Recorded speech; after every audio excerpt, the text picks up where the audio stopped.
Good evening, everybody. Welcome back to another episode of the SLTD Going Over Big Time podcast. This is the fantastic Alan, once again joined by my co-host Mike. We're here to break down what happened at AEW Dynasty live in St. Louis, Missouri, at in the Shafet Arena. Seems like a very successful pay-per-view, Mike. According to the stats here, almost 7,000 in attendance. 6,200 approximately. A buy rate of over 100,000 to 108,000. 12 matches on the card. I would say very solid pay-per-view after what was presumably a week of I don't even want to call it uncertainty or just confusion or whatever. Playing a tape from 8 months ago, um, featuring a wrestler that was no longer in AEW's employ. A lot of people were polarized as to what that really did, but I think I will admit it now. It seems like it managed to help in some sense. There is now we had a big return on this Dynasty pay per view that the guy might. And we'll talk about it later, but we can go and start off with the matches. 3 matches on the pre-show, and then the remaining 9 matches in the main pay per view. Yeah. The 3 matches in the pre-show was Trent Beretta versus Matt Sydal, Shibata and Orange Cassidy facing the team of Shane Taylor Promotions of Shane Taylor, Lee Moriarty, and then we had a title match, which you said should have been on the main card, but it is what it Yes. is. Yeah. Bullet Club Gold, Bullet Club Gold versus the Acclaimed. Winner take all for all these trios titles that have been floating around. So I have some thoughts about that, but Yes. I guess we could start with Trent defeating Matt Sydal. Well, he defeated Matt Sydal in 8 minutes. I don't think there was anything of significance to this. Trent is obviously made a bit of a character change. Yes. Yeah, Sydal is So the guy that you put forward for these kind of situations when you want to highlight a guy you're pushing. So there you go. yeah, this match was fine. It was a good match for what it was. It was just to get Trent over as a heel because they're building to the Orange Cassidy match with the story. Yeah, I mean Trent won pretty handily. He's now doing a submission that is similar to like a triangle choke or a gogoplata, which is the Hell's Gate that Undertaker used to do. But yeah, I really like this. I'm very intrigued with the story. Since we were recording this a week out of the pay per view, we will probably throw in like little things about what happened on Dynamite and the week after. But after this match, Orange Cassidy came out for his match and passed Trent on the ramp. And Trent was looking at him, and then Shibata came out, and then Trent like ran away out the heel tunnel. Mm-hmm. And obviously this was to set up, future stuff so they don't Yeah, get into a sometimes you fight see. now. Yeah, sometimes you see this kind of stuff. The participants in the following match will come out while the guy from the last match was still leaving the area. So, but this obviously related to the ongoing storyline. And since it already happened, the Rampage following Dynasty featured Yes. a match Well, between. Well, well on that. let's move back a bit. Let's go to Dynamite because Yes.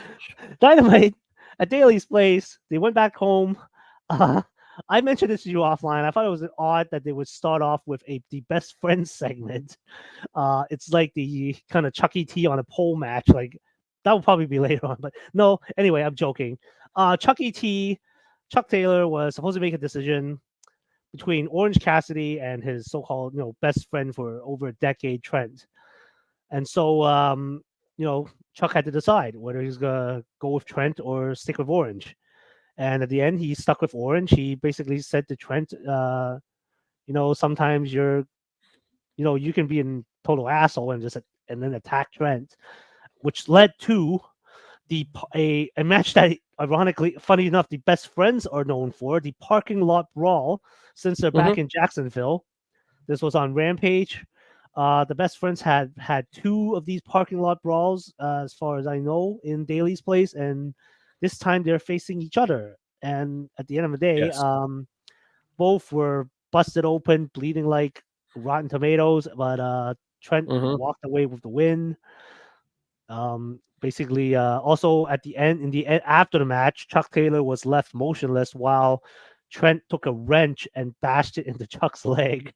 Yes. So I guess that would mean, Chuck ain't being cleared anytime soon to actually wrestle in the ring, and this is Well, leading to I'm pretty sure that that's just part of the story, of part of the course. story, of course. But But yeah, yeah, I you posted something, or I saw Trent posted later on X that yeah, best friend 2013 to 2024, see ya, and just a picture of him just covered in blood sitting on top of the car, which where I guess he pile drove Chuck's head through the roof. But yes, yeah, violent stuff. And but yeah, we would talk about this match from a week ago, Trent versus Matt Sydal. It's almost a yeah. whatever. Yeah, I mean, like I said, we're a week out, so we're gonna talk about the storylines that have followed up since Dynamite and Rampage and Yep, Collision have all yep. happened. But I like that match on the pay per view was fine. I like all the follow up. Um, it doesn't seem like we are very clear on where Chris Statlander stands as far as like. I mean, she seems to be on the Orange Cassidy side of things. But Trent whispered something to her like a couple of weeks ago, and then there's all the speculation of her eventually turning on Willow. So, and obviously we'll talk about that later. But um, yeah, and I liked Trent's explanation because when he did that promo to talk to Chuck, he basically said that Orange Cassidy was supposed to be the best friend's mascot, Hmm. and then he became more popular than them Yep. and didn't help them get to the point that he was at. He just used them to get there. Um, and I actually really like that story because he's right. Um, Orange Cassidy wasn't meant to be where he's at. He just became one of the better uh, guys on the roster because he was performing so well. Um, and unfortunately, Chuck has been hurt a lot, so that has really dampened the best friends as a tag team. So I am excited to see where this goes off of that match on the pay per view and the parking lot brawl. So yeah. Okay, moving on. As we mentioned, the next match is Shibata and Orange Cassidy facing the team of Shane Taylor Promotions. Shane Taylor and Lee Moriarty, accompanied by Anthony Agogo, their newest member. Hmm. Shibata and Cassidy walked away with the win. Um, I mean, I don't have any feelings towards this. This is obviously No, just it pushing Orange and yeah. Shibata at this point. So It was just a solid match that kind of just came out of nowhere because Shane Taylor um had a singles match with Orange Cassidy the week before and lost, and mm, that resulted in a brawl and Shibata making the save, and because Orange doesn't have any more friends other than Chuck Taylor, who was not cleared. Um, so yeah, this match was fine. I thought maybe it would have made more sense to like have Trent cause Orange and Shibata to lose, but yeah, look, I mean, this like Shane Taylor is just an absolute animal, and yeah, him being paired with like a go-go who has like so much potential. He's just had a lot of false starts since he signed with AEW, and Lee Moriarty, this technical wonder kid, Mm-hmm. um, like that the fact that that Shane Taylor lost to Orange Cassidy. I'm not saying like it's surprising, but it's just like this dude like ripped it up in Ring of Honor, and now it just seems like he's almost like just jobbing out the guys almost. No matter Yeah, how threatening and intimidating he looks, it's like but Shane Taylor Promotions has been heavily featured recently, and they seem to be on the rise. yeah. Actually, on Rampage, Shibata was gonna fight them again in like a Yes, handicap match, but then Daniel Garcia, a former Shibata rival, said he wanted to like help Shibata out and like prove that he can be a Shibata protege, and so yeah, they had a tag team where Daniel basically wore the same black trunks as Shibata and yep, to try to show that he was like him, and yeah. and I they would beat like to and see, then they ended up beating Shane and Lee in a very good match. That was the main event on Rampage. and both of those teams, I would like to see more of in the tag team division for sure. Uh, Yes, Shibata and Garcia could be a solid tag team if they were a regular team, and yeah, I mean Taylor and Moriarty are a great team together. I mean, I I don't know if Anthony Agogo should be the singles guy or if Shane Taylor should be the singles guy in that group, but I feel I'm not sure his current medical status at this point. I don't know if they actually want to put him back in the ring, but he sounds like a really good hype man on yes. commentary. Well, So Agogo is wrestling. you had so we have like Matt Menard being like Daniel Garcia's like hype guy, and Matt Mhm. is out doing more commentary stuff as than he is wrestling, and like it's almost like the way the Don Callis would like commentate for Will Mhm. Ospreay matches or for Kyle Fletcher matches or Takeshita matches. So it's a similar model that's kind of going around. And And if Anthony is not wrestling at this point, I feel like every time that Lee and Shane come out, that he should just be on commentary and well, all the matches. Agogo has been wrestling. He's been wrestling in the UK. He's been working for Rev Pro. Oh, okay. So, I don't know. I mean, maybe they're just waiting to set up a big match for him to get him back into the fold in the ring in AEW. I don't know. Well, they Um, just gotta figure out what, because the last time they tried to do a big program, it was against Cody, and it was the yes. whole tired trope of the U.S. versus the evil foreigner. Uh Oh huh. no, a Yeah. go-go from the of all places, that evil place called the United Kingdom. Yeah. Oh, So yeah, I'm hoping that we'll see something out of Shane Taylor Promotions down the line. But yeah, this match was fine, and also kind of connected to all of this. After that, that we didn't mention it in the last match, so I'll just mention it now. After that parking lot brawl between the best friends, uh, Don Callis was seen watching the match. yes. So, on some unfortunate news, it seems that Powerhouse Hobbs may have suffered an injury during his title match during his IWGP World Heavyweight title match with Moxley. Mm-hmm. That's why the match seemed a bit short. That Moxley just won with a choke. Um, not sure when he'll be back, and that puts a crimple on the Don Callis family in terms of storyline. They kind of lost a major Yeah. piece. Well, So definitely Don looking at that parking lot brawl situation and looking this revitalized Trent is I'm not yeah. surprised. He's looking to They recruit. they got to do something because the Don Callis family has lost a lot of momentum since they Yeah, lost I am Kenny. surprised they've lasted this long. Yeah. Like Oh, and it Sammy seems like Guevara was in there, and then he popped out as quickly as he got in, and then we'll talk more about them later. But yeah, later. Okay. um, so the next match, Yes, it is the winner take all title unification match for the trios titles in yes. AEW and Ring of Honor. Bullet Club Gold, Jay White, the Guns defeated the acclaimed of Anthony Bowens, Max Caster, and Billy Gunn Hmm. in a nice little 15-minute bout. Yeah. Yeah. I'm not. I don't. I'm not sure if it's this is a long time coming is the right phrase.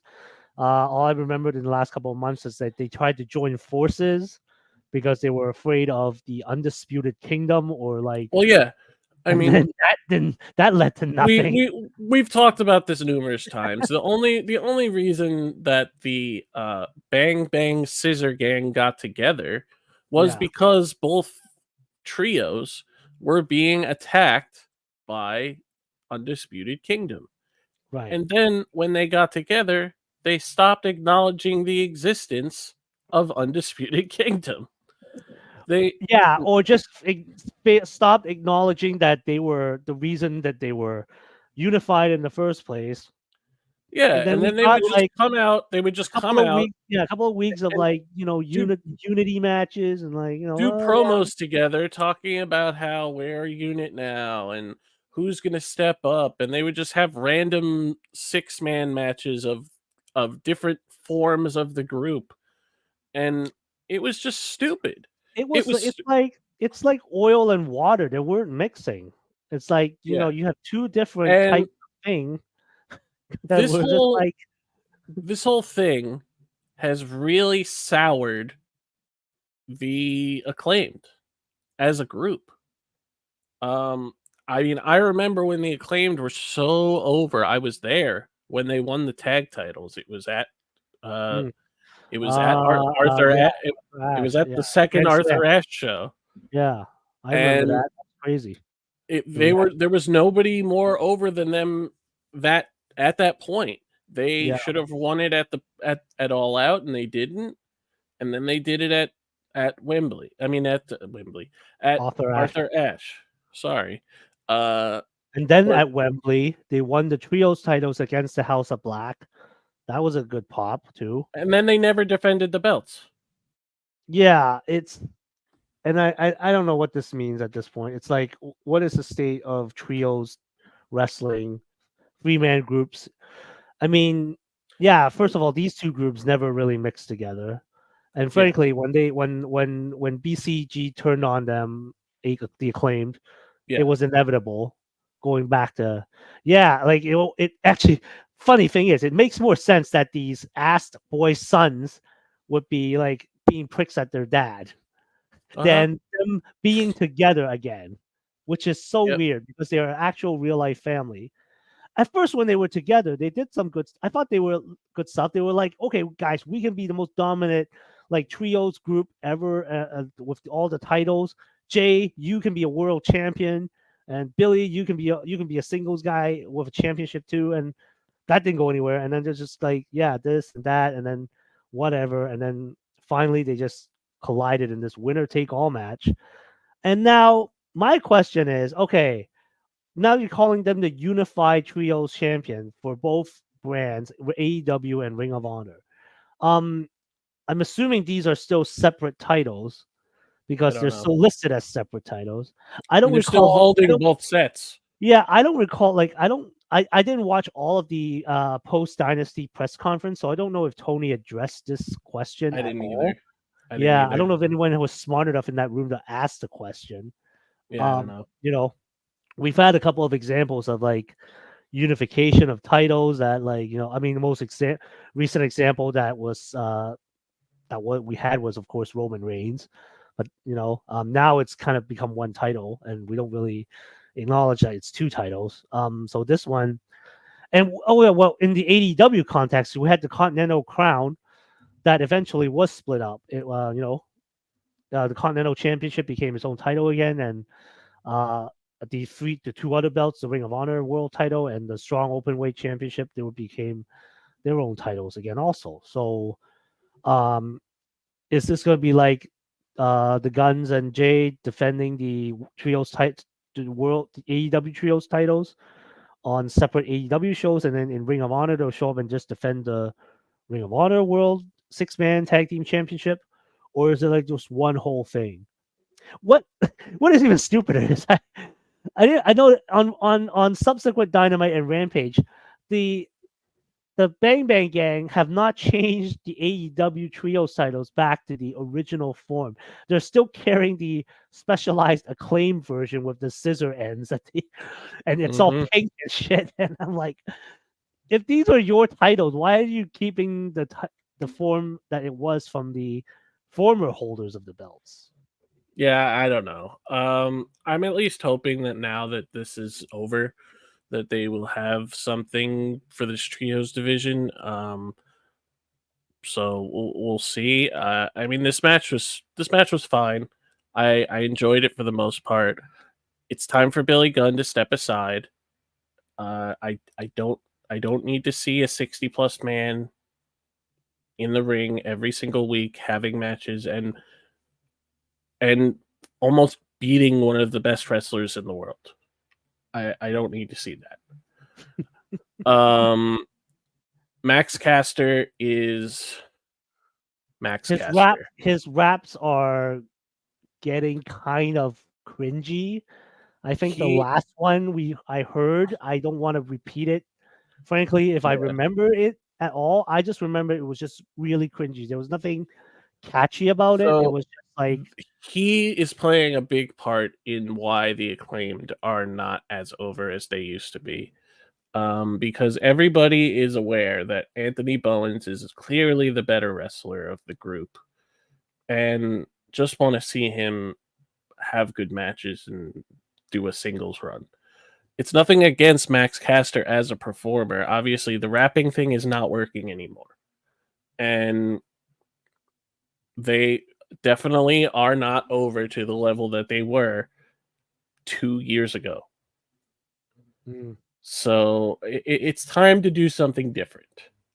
Um, One thing I will mention before we move on was that there was a moment on commentary during this title match that made me laugh really hard. Was they were talking about all these groups, these two groups having like playing like outside shenanigans or whatever, and uh, Taz was like, "Oh yeah, there's always all these shenanigans," and the term he used, poppycock, and Excalibur very quickly goes, "That's not poppycock, that's daddy ass." That made me laugh so hard, and I could not forget, and I needed to mention it. okay. Glad you It- remembered that. Because oh yeah, well that was I didn't I don't think I would have remembered that even if I did watch this match. But I the was most memorable thing about the match for me. yeah, channeling a bit of a Stewie Griffin there for some reason for Taz there.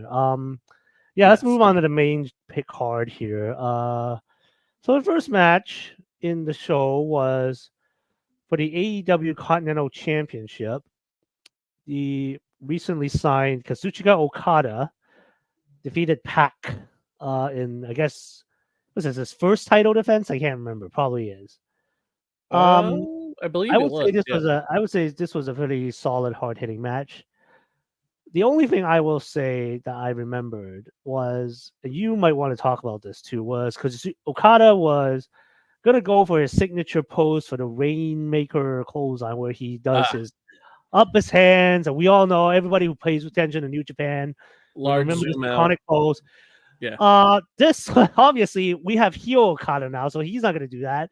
He does this and then just comes up and just give you right Yes. in the kisser, the big bird, flipped Yes. off everybody. I think this was.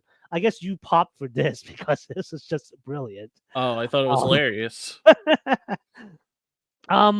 yeah, I think this was like one of those matches where I knew the outcome already, even though like these were Yes. two solid guys and Yeah, delivered the performance. there was no way that Okada was going to lose this match No, after winning that belt, and he's very he's most likely going to hold this until the next Continental Classic because I think they obviously want to have him in it when they have one, considering how long he was in New Japan and won so many G1 climaxes. It's basically the same exact tournament. yeah. type of tournament, round robin. So they probably want to have him in that. Um, so, but yeah, I loved this match. I thought it was a great way to kick off the main card. A lot of great action. Pack just looked better than ever. I really hope that guy could stay healthy because he's been having a lot of issues getting hurt recently. And yeah, he's too good not to have around. Yeah, I agree with you that actually that's a good point that he'll probably hold the title until the next Continental Classic. But I think you run the risk of like, what sort of challenges could you put for him? I mean, I saw a tweet, and you might not, I would not think you would agree with this, but they were doing a comparison between Tama Tonga's debut on WWE. I saw this exact tweet minutes ago. Yeah, so they're saying, look, Tama Tonga has only been in WWE for 2 weeks, and he's already getting such a huge pop and reaction as part of the new bloodline. Meanwhile, Okada was signed, just recently as well. And they're saying you kind of took a 7, 8 time IWGP World Champion, like one of the greatest wrestlers in New Japan Pro Wrestling, and you reduced him to like the Young Bucks lackey at this point, and I he's. don't agree. I don't I agree don't at know. all. It's that's just a point that has been made. So this It's came from a very pro WWE anti AEW account. mm, I will not say who it is because he does not deserve the clout. But this is just things that people say because it's very clearly not true. Okada is, and we're going to talk about this when we get to the tag title match. But Okada's a part of one of the biggest storylines that AEW has ever done. now he is, because I think before when it was like, okay, he's with the Bucks, but and then not until this Tony Khan thing, it was looking like, oh yeah, he's kind of like just buddying with the Bucks. I did appreciate the heel turn because we are so Yeah, used to Okada being one of the biggest baby faces ever, yeah, and when he he came out was. with, and then he Yeah, looked like he was going to help Eddie Kingston, and suddenly just turns around and wipes him out, and you're like, oh, okay, that's just interesting. yeah, And he he's got was. that look. He does the look that does look like, and I would hate to say it because he's Japanese.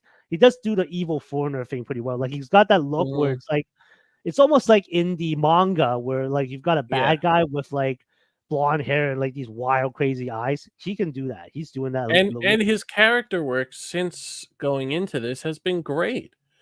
Whenever they do these backstage Yeah, segments with Alex I have noticed Marvez a little and bit. Yeah, I have noticed that a little bit. Yeah, yeah. the Alex Marvez stuff where he was like made him sing happy birthday to and uh all that stuff is been great. Yeah, So I would I I just don't wouldn't agree. yeah, I just wouldn't put, like, Okada with some random jobber like it happened a couple weeks ago. That was Oh well, that was I thought that just was to get sort of him on the confusing. card, Yeah, that but was really, I didn't think it was like, I mean, you could put somebody that we knew, like, even, like, Matt Sydal or Christopher Daniels, for God's sakes. I mean, like, yeah. that was just I think that was a little slip up that could have been that should have I been avoided. see. I get that, but there's always squash matches. It's okay. I mean, they were just trying to put forth the dominance of Okada. I mean, Tamatanga hasn't even had a match yet, so this comparison is just ridiculous. And again, it is. I don't think it's very reflective of the main uh, community that likes wrestling over storytelling or predominantly storytelling over predominantly wrestling. Okay, let's move on to the next match. We have a trios match, the House of Black, Malachi Black, Brody King, and Buddy Matthews. They faced the team of Eddie Kingston, Ring of Honor World Champion Mark Briscoe, and TNT Champion Adam Copeland. Uh, New in our Japan Strong champion Eddie Oh Kingston. yeah, I almost forgot. New Japan Strong Openweight Champion still Eddie Kingston and TNT. So yeah, they're facing a trio of champions. On paper, would look like very dominant force, and and they were, I mean, Yeah, this should have been like a tornado tag match of some kind. I Like, agree. let these 6 guys brawl it out. Yep. That's pretty much what they did during this entire melee. Yeah, it was a fun match. Yeah, I mean, I only remember the ending was that Malachi sprayed Adam with his mist, and then managed He to was going for the spear, go to and the spear, and then he got misted. he got misted as he was going for the spear, Yep, which I thought and was a creative spot because yes, nobody's ever creative. countered a spear And like then we that. got Malachi pinning Copeland in the match, so the House of Black won, which is a very nice setup for a future TNT title shot. As of this recording, for one member of the House of Black, we don't know who. Adam Copeland's going to be defending the TNT Championship in the upcoming AEW Dynamite in Winnipeg, Manitoba, Canada. Yeah. And the House of Black said, "Yeah, you're going to face one of us, but you will not know who until." Uh, And so what I heard was, I heard someone might have on the show accidentally gave it away that it was Buddy yes, Match, that's and what I was going to say. I don't want to confirm that yet because we just kind of heard it and it was not clear. But at this point, it's being billed as, yeah, you will face a member of the House of Black, and you won't Yeah. know until the match begins. So it was a good Yep. setup for this title match. So yeah, I enjoyed this match for what it was. I really want to see Malachi Black get a singles belt. I think it's time. Adam Copeland does not need a long run with this belt.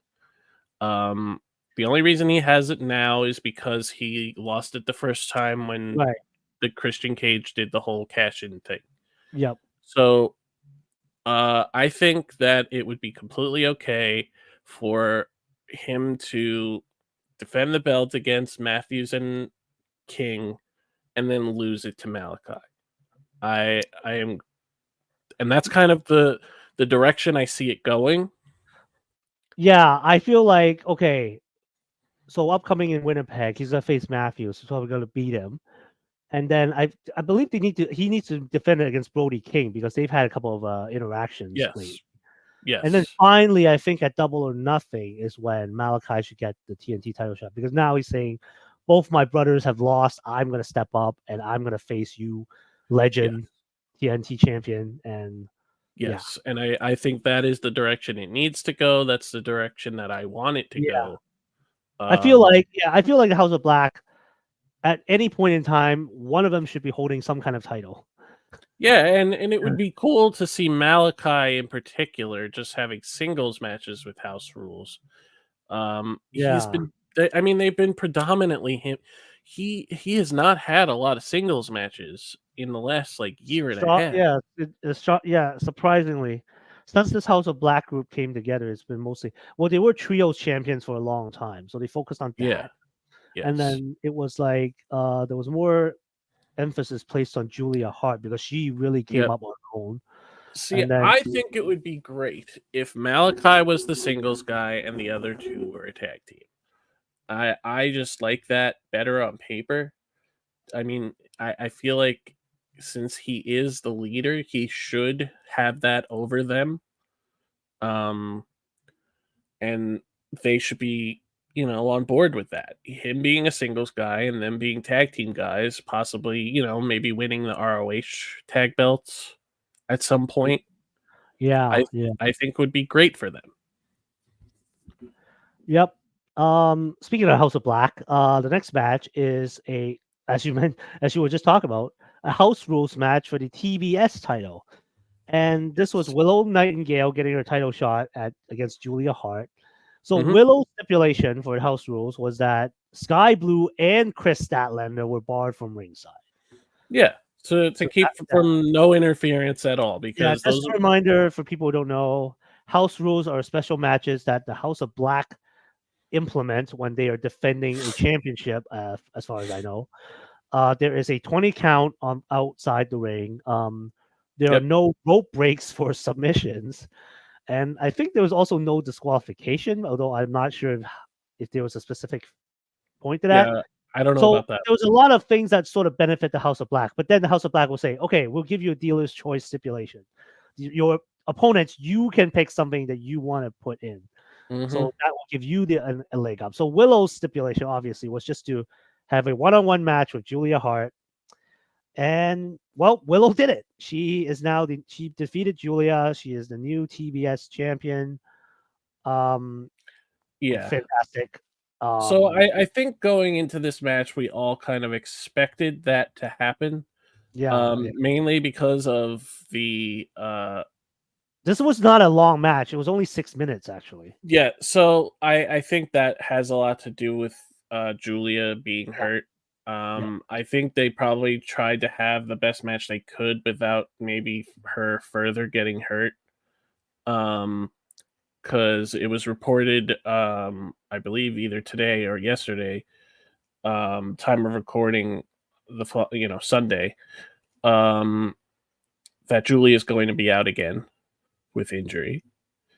Um, so I don't know if this had to do with her, getting hurt on the previous collision, because we talked about throughout the week going into the pay per view she was going to be cleared, and then they had that mixed tag match and she didn't wrestle at all, and didn't bump at all.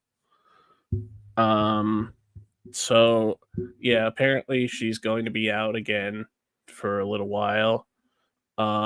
So I think they were just trying to have the best match they could with the limitations that they had to set up the Willow Mercedes match, which we all saw coming from a mile away yep. when this match was announced and Mercedes was like, "Oh, I'm getting the winner at Double or Nothing, even though I haven't had a single match." Yeah. So I think my only objection was to this was since AEW brought it back to ranking system, and then Yep. suddenly, and I understand the dynamics of like a star, mega star like Mercedes coming in, Mm-hmm. and I understand that this like feeds into a storyline that kind of accidentally developed. To be honest, in their match last year in New Japan when Willow beat Mercedes for the strong open weight women's title because Mercedes caught an injury there then, and this Yep. is sort of just a follow up to that storyline. But I'm like, okay, if you're gonna have a ranking system, I how agree. does someone who has not had a match yet in AEW and she's not gonna wrestle until Double or Nothing, as far as I know, late Yep. May.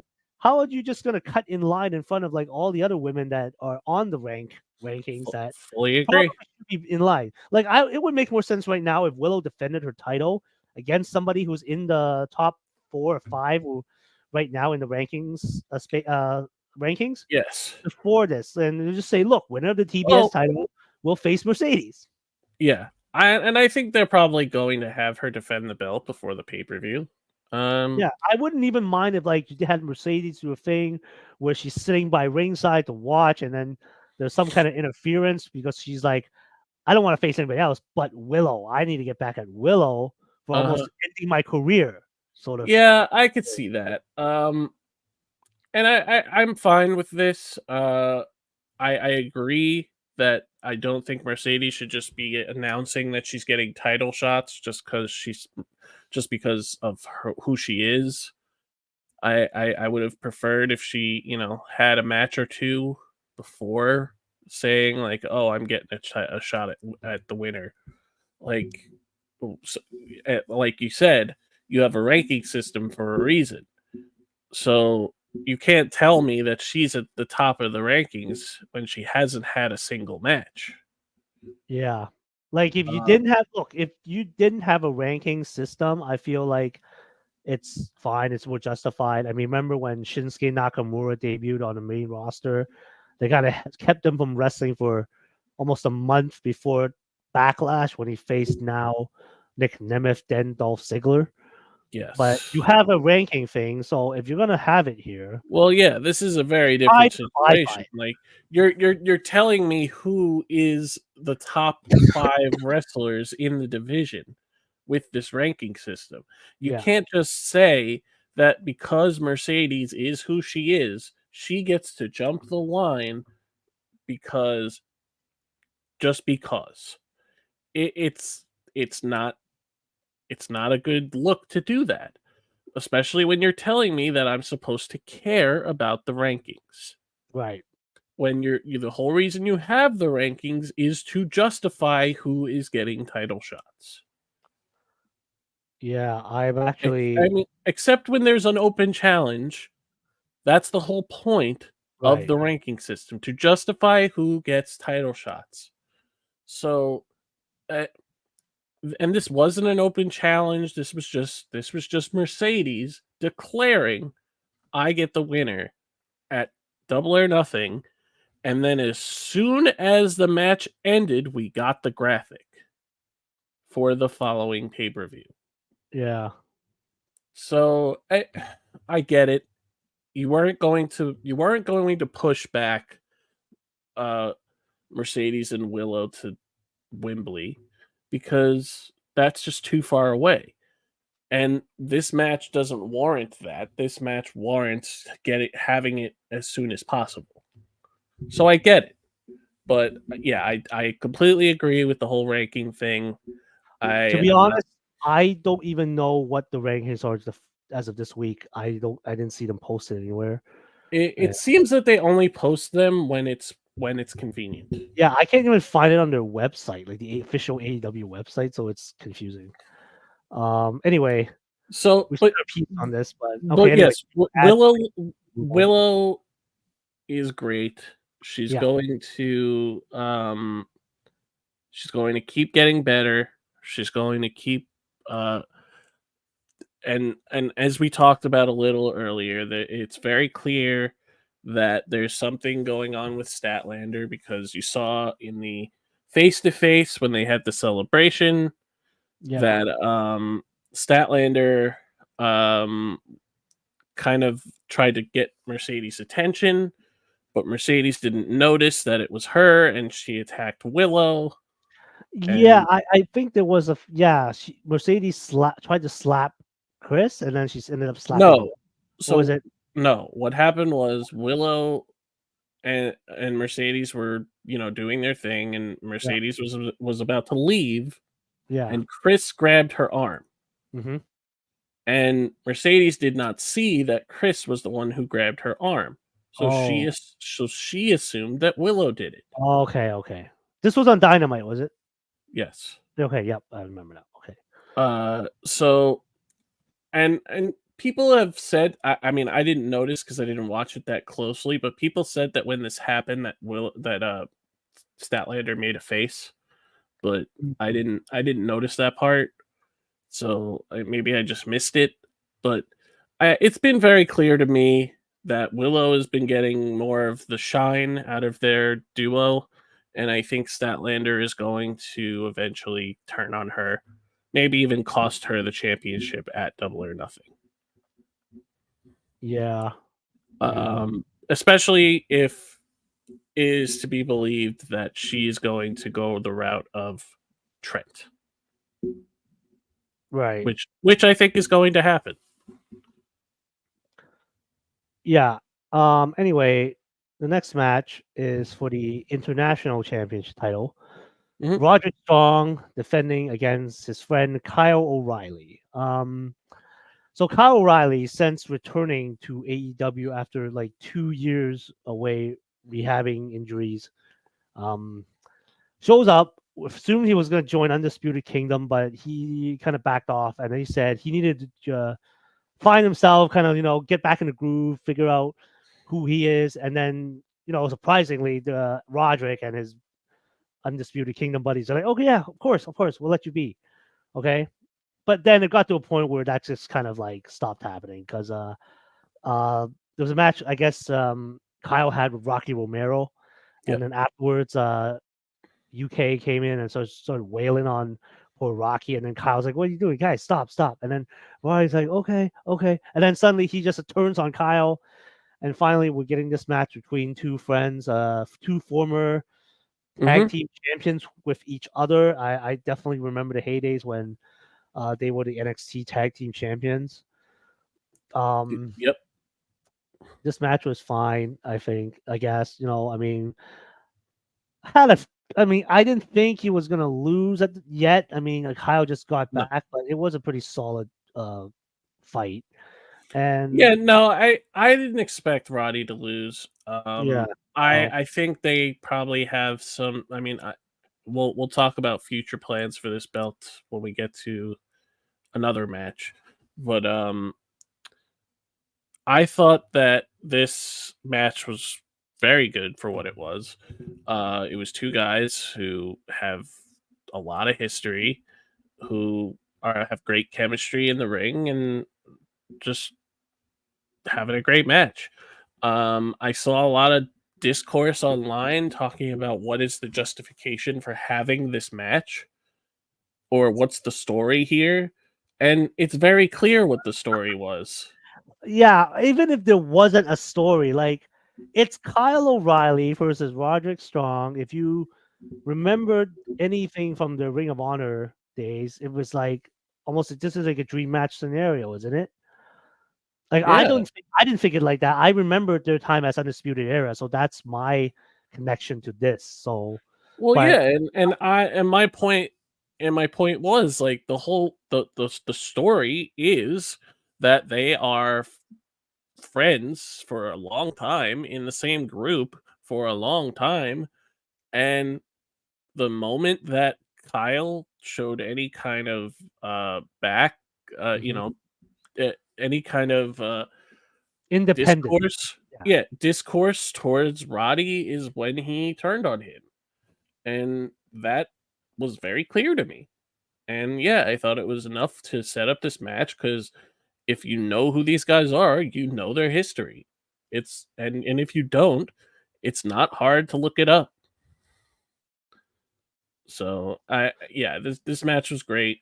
Um So yeah, the match was great, but I think you were gonna allude to what happened after this match because so I for the life of me, I don't think there was any interference as far as I know.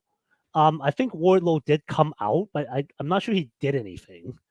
I think he yeah, may have like poked he at he Kyle and then he distracted him. You he know, just he was on the apron, but he didn't yeah, really do anything. no, And after the match, yes, this the is rest of the Undisputed Kingdom came out.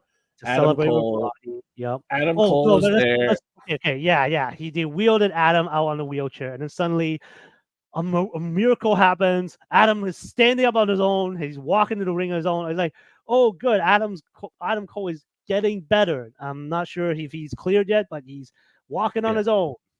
So he walks Yes. to the ring.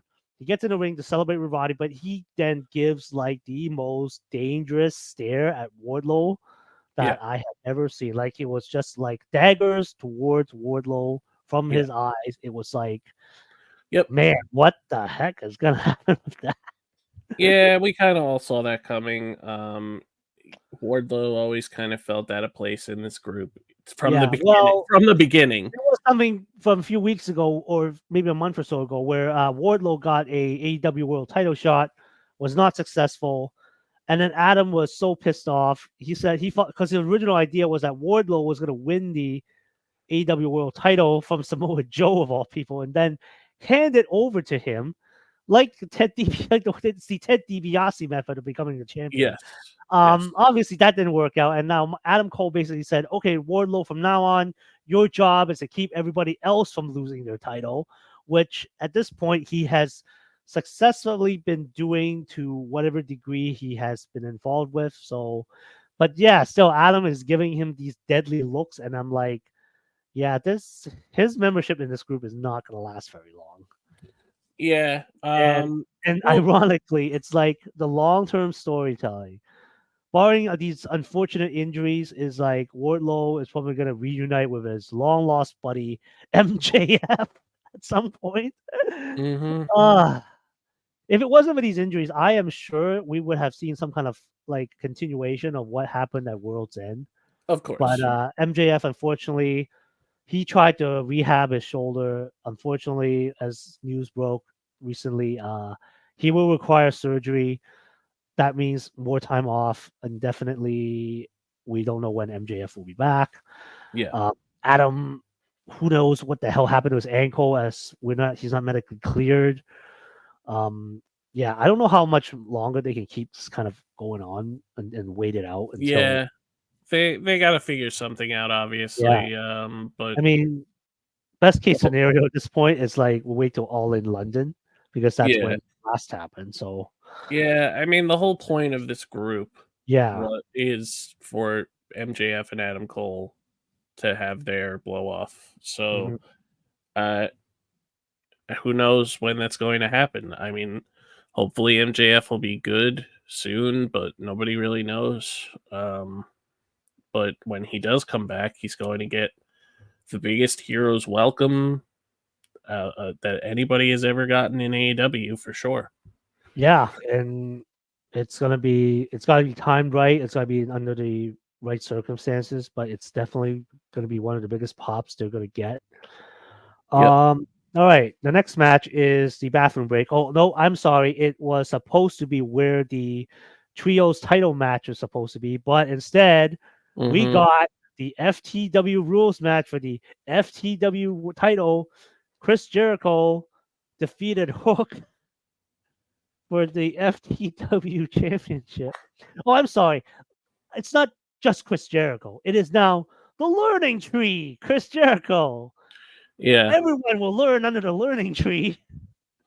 Yeah, and he's using a new Fozzy song as his theme.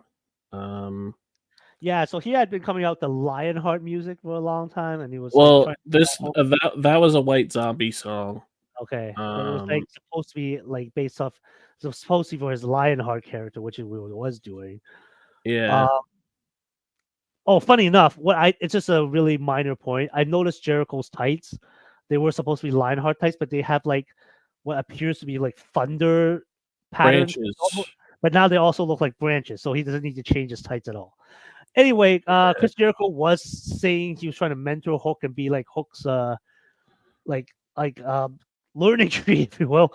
Hook is like very cool to the idea, if not outright hostile. And they did a segment in which Taz was in the ring trying to like bring them together to some sort of peace. And unfortunately, Jericho was having none of that. He actually started getting physically rough with Taz to the point where you shove the 57-year-old man down with a bad knee onto the ground, and then Hook said, "Okay, we're gonna wrestle at Dynasty for the title."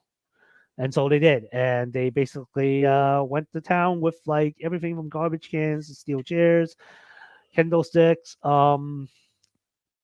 Yeah, And Chris Jericho won with some dastardly tactics, but it is, after all, FTW rules. We got a reintroduction of Floyd the Bat. Oh yes, I'm trying to recall. I believe Jericho low blowed or caught Hook at a disadvantage. And then mm-hmm, you hear the commentators like, "Enough, Chris! Stop! Don't!" Because he was about to whack Hook square in the head with the baseball bat, which mm-hmm. he did. And Yes, man, he knocked that kid out of his. yeah, and he kept saying, "Don't make me do this," Oh yeah, and there was a whole like Shawn Michaels, "I'm sorry, I love you" to Ric Flair, that kind of situation almost. I feel like yeah, there was a bit of that. yeah. Yeah, So I need to preface this by saying, and I mean, we've talked about this numerous times, but Chris Jericho is a legend.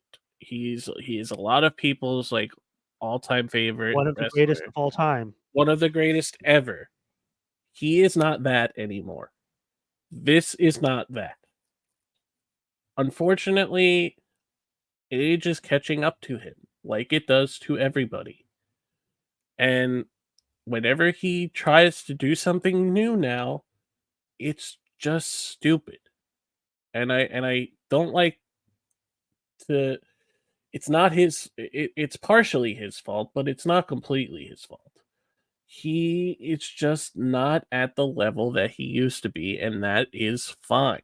This is what happens when wrestlers age. But he does not need to have a storyline going on at all times. He can Yeah, take a it's back seat. yeah, it's not about age and all that stuff at this point too. It's just like we are overexposed to Chris Jericho. Um, yeah, we Yeah. needed him when AEW started. We needed like legitimacy for this brand, for this company, and him being the first AEW World Champion Yes. was what we needed.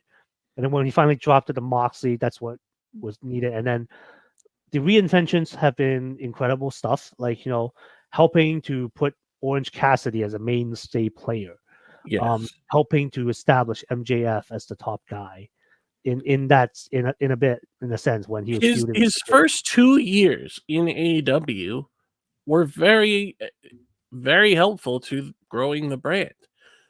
But it's very clear to me, and I can't even think of the last time that whatever he was doing on screen was helpful in any way. Yeah, I mean, I feel like it's unfortunate that Kenny Omega suffered his diverticulitis Yeah. complication because they were going somewhere with this Golden Jets tag team, and unfortunately, that Mhm. was cut short. You know, Kenny Omega does not need help from a learning tree. Of Kenny course not. Omega probably himself is a learning tree. Yep. But yeah, that two veterans being a killer tag team would have made sense. But Yep. yeah, he's Jericho's floundered since Omega was taken off the side. And it's just like every single time they try to do something with him, it's like, who asked for this? Who is this for? Nobody wants Was it, this. I'm trying to remember. Was it during this match, or was it following on Dynamite that people started shouting like "F you, Jericho, Fozzy sucks, go home, man, Uh, go that home." was during this match. Oh god, yeah. So that's what I remember. That's what the now I remember what was the thing that really stood out for during this match was all these, like when your audience starts acknowledging openly, you need to leave. Well, and It's like this has been an issue in wrestling for years. Wrestling companies need to acknowledge that go away heat is not good heat. They it, because that has always been an issue. They think that just because they have heat, then that means that they're doing their job. This is not the kind of heat that you want. yeah, The- and you might be not agreeing with me on saying this. Dominic Mysterio's heat, I don't think is go away heat. See, Dominic, people just don't want to hear from him. It So every was. time he It opens his used to mouth, be. yeah. But now it's not. It's not like they're telling Dom go away, Dom. You know, he is a character on that show.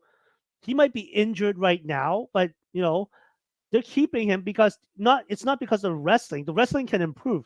It's the character of Dominic Mysterio. We all love to boo his ass. Okay.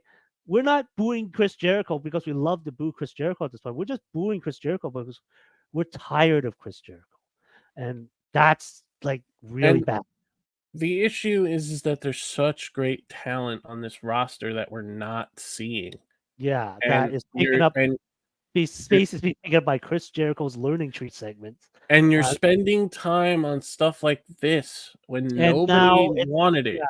and now he's coming out. He's saying he's a learning tree. He's renaming the FTW title for the World Championship. And I Mhm. usually don't talk about it like this. I don't know what kind of woke nonsense that is. And now he's got like guys like Big Bill, who I guess is no longer teaming with Ricky Starks, coming out and saying, "I want to learn under the learning tree." And I'm like, "Oh, is this another And fat shit?" you even have commentary acknowledging why does he need to learn from Chris Jericho? He's a former tag team champion. What like it's not like And he's been yeah, they're floundering like, the entire time didn't he's Big here. Bill, didn't Big Bill like wasn't Big Bill just a tag champion recently? Like one a very successful run. I was like, And why does he it need to? yeah, Yeah, Chris it's just Jericho has not. Oh yeah, well Chris Jericho has won championships, so he's not won actual AEW titles since 2019 when he became the world champion. He lost it, well, yeah, the and, ROH and belt. then, yeah, the ROH belt, but those are like other branded belts, and now this Yeah. FTW title. It's like anyway, Yeah.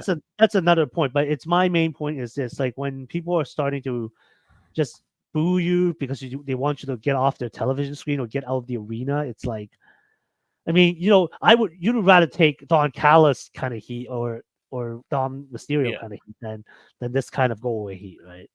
Yeah. So Uh, they just need to Jericho needs to if he wants to help, he can help behind the scenes.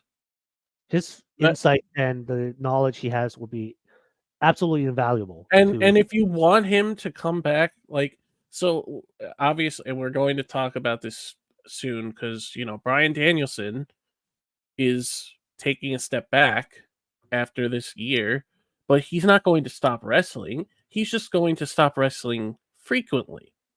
Right. He'll Chris be like, Jericho, Chris Jericho needs to do that. yeah. Chris Jericho, Brian Danielson, these will be like special attraction stuff. Like it would be like Yeah, the only way these guys will come out of the ring is to be like for a really, really significant opponent or reason. So exactly. yeah. Chris Jericho does not, and I mean, I hate to compare, but I mean it's pretty much on the same level. Chris Jericho, Billy Gunn, all these guys that are great to have around do not need to be on the shows weekly. They just don't. Well, I'll tell you what does need to be on the show weekly and as much as possible. Timeless Tony Storm. I agree. Still going strong with her delusions about being a 1950s movie star. Also, the AEW World Women's Champion defeated Thunder Rosa in a very spectacular defense. A lot of a long-term story going on here. Thunder was the AEW Women's World Champion before she was sidelined by an injury in 2022, and then Tony Storm became the interim AEW Women's World Champion. Eventually, Thunder relinquished the title, which then retroactively made Tony's interim title reign a actual title reign. But by then, she had already lost the title. Yes. There was some sour grapes grapes there to be had. I would feel very justified. But that was like a long time ago. That Tony Storm doesn't exist anymore. We have timeless Tony Storm. Timeless Tony Storm. Faced Thunder Rosa, who came out in a very elaborate costume with a very great looking mask. And then when she took her mask off, she had no face paint, which means shit's about to get down because see Thunder Rosa's real face. It was very similar to her character in Lucha Underground. I was thinking of that too. I was remembering myself. Oh yeah, she used to be Cobra Moon. Cobra Moon. And I was like, that mask kind of. Now that you talk about it, kind of looked familiar. Yeah. So what I think I was surprised about was I believe this was as clean of a win as you could get, because at one point Deonna Purrazzo came down and started wailing on Mariah May. They started fighting in the back. Luther was incapacitated. And I believe Thunder Rosa won with a Tony Storm low blowed Thunder Rosa. I think that was it. Yeah. And then got the win with the pile driver. Yeah, we've been seeing the female low blow a lot more frequently. I'm still just like, I don't want to get into like this is getting weird, but I like do they actually feel anything when you kick a woman? I have no idea. You're asking the wrong person. I'm just saying there's not it doesn't let me just I just feel as would not as hurt as much as it would do on a man. That's all I would know. But like maybe it was okay. I'm okay. You know what? I'm gonna stop. Okay. I am gonna stop diving into that topic because I don't want to get in trouble anymore. It's okay. It's okay for us as men to think that because we will never know. Yeah, exactly. So that's why I am gonna stop. But anyway, Tony Storm used seemingly illegal tactics to get a quick one over on Thunder Rosa. Obviously, this match was okay. This I thought this was the best timeless Tony Storm match.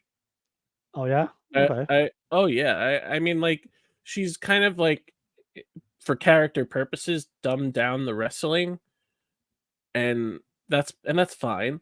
Yeah. But I felt like this was the best match she's had since doing this character. I really enjoyed this match. I thought it was great. There's a kind of connecting storylines going on off of this that I'm enjoying. We've seen Mina Shirakawa make some appearances, and she had her first match in AEW, and that resulted in her and Mariah obviously have a connection from being in Club Venus in Stardom, and they've kind of been showing love for each other in a more physical sense. and it feels like they're using that to set up the eventual Mariah, those two fighting over Mariah storyline that leads to like Mariah turning on Tony at Mm, some point. Obviously, I don't know when, but I mean, we all see that coming from a mile away, of course. Um, but and then you have Deonna Purrazzo, who you know, her and Thunder Rosa got together for that tag match a while back, where Deonna needed to find a partner, and they had miscommunication from the beginning, which resulted in Tony saying, "Oh, I mean not Tony, Thunder Rosa saying, "Oh, I don't need your help," and Deonna saying, "I don't need your help," and then Deonna comes out during the title match to basically get rid of Mariah, which should really be like Thunder Rosa should be happy about that. But so that resulted in them having some kind of disagreement on Dynamite, and then they had a pretty good match on Rampage, and Deonna seemingly turned heel, which she's better at anyway. So oh yeah, I agree. When I saw yeah, her turn and then I saw her flipping off the crowd, I was like, yes, this is the virtuosa Diana Barrazo I know. I mean, yeah, not whatever.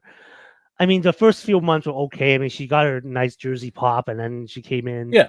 got a title match. Didn't Hmm. work out too early. I get it.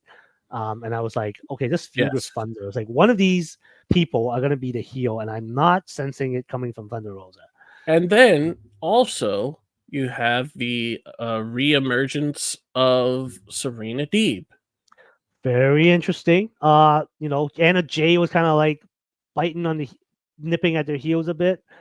Yeah. Um, and then she was Um, taken out, but now Serena Deeb comes out, and she doesn't pick up the title. She just sits next to the title, and it just says, "The next time I touch this championship, it's gonna be mine." So, yes. I mean, who cares how they're gonna work the storyline? Tony Storm versus Serena Deeb would be a very good match. Yeah, I'm very excited about that. I'm very excited to see Serena Deeb more. Um, and yeah, I don't know if Serena Deeb's going to beat her, obviously, but I'm sure they will have a great match down the line, as this was a great match. And yeah, all these interconnected storylines that are happening off of this match, I think, are very good signs. Mm, Because again, and we've talked about it frequently, that's what we need to see more of in this division is storylines that don't involve championships. right. So Yeah. Okay. We're getting down to the closing few matches here. So the next one is wow. Okay, so this is a rough one. This is the dream match of Will Ospreay facing Brian Danielson. you mean the best match of the entire year that will never be matched? Until another Will Ospreay match, probably. Yes. Uh, So but last year when we like, and this, I mean, this was in January. Obviously, Will Ospreay and Kenny Omega was the best match of the year, and it wasn't even close. And nothing was able to match it. And that, as far as I'm concerned, that was the case. This is that match for this year. Will Ospreay and Brian Danielson having one of the best wrestling matches that I have ever seen in my life. It's easily in my top 3 matches ever. It's one of the best AEW matches ever.